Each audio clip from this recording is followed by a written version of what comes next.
À l'occasion des 24 heures du Mans, Motojournal s'est intéressé à une bien curieuse secte, le CERT, le Suzuki Endurance Racing Team. C'est 12 titres en endurance sur Suzuki, 8 victoires aux 24 heures du Mans, 13 au bol d'or, mais aussi 6 questions connes posées par Motojournal. Question con numéro 3.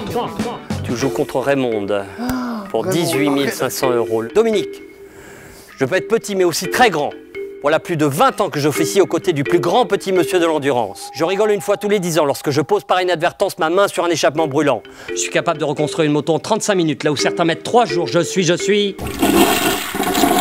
Oui, petit polo, grand polo, sans oublier Pascal et Rémi. L'équipe du Suzuki Endurance Racing Team, c'est des vrais. Des tatoués, des durs à cuire, redoutés par tous dans le milieu de l'endurance. Une équipe d'endurance qui sait exactement ce qu'elle veut et comment elle le veut. On va mettre un scotch là.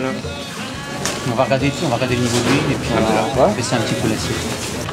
Peut-être y mettre un petit peu de chiffon. Une équipe qui a su fidéliser ses membres, puisque certains mécanos ou bénévoles du team comptent plus de 30 ans de bons et loyaux services. Mais au CERT, on est aussi et plutôt des taiseux. On bosse sans relâche, en écoutant rire et chansons, sans jamais esquisser un seul sourire.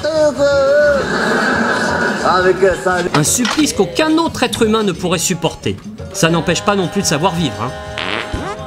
Quand Grand Polo pose sa main sur un échappement brûlant, ne comptez surtout pas apercevoir un quelconque rictus, ce serait peine perdue. Bon, une telle moyenne d'âge, ça pose bien quelques problèmes. On est en train de se remémorer le bon vieux temps. Le problème, c'est que je vois rien. Tant qu'on se pisse pas dessus, encore ça va. Mais dans l'ensemble, l'équipe tient sévèrement la route. 12 titres en endurance, c'est pas un hasard non plus. Tenez, petit Polo, 1m72, tout en cerveau. Il paraît qu'après le crash de sa navette spatiale, il aurait été reconstruit de toutes pièces avec les dernières technologies Android.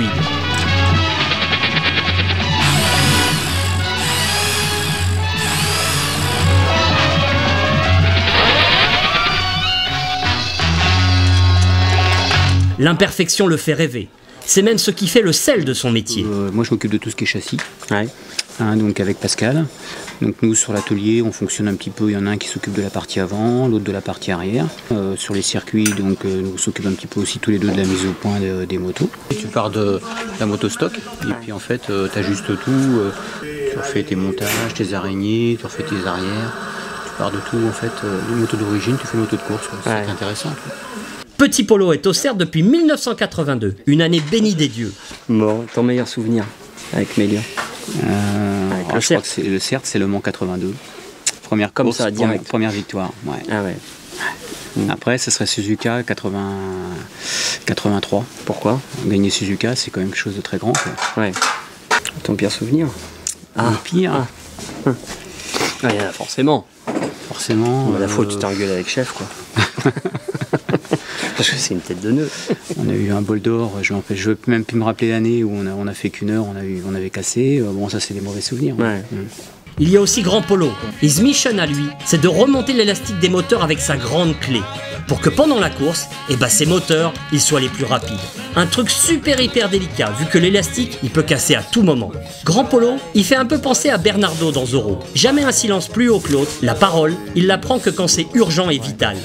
Et donc aujourd'hui, ça consiste en quoi quand tu arrives à un moteur de série?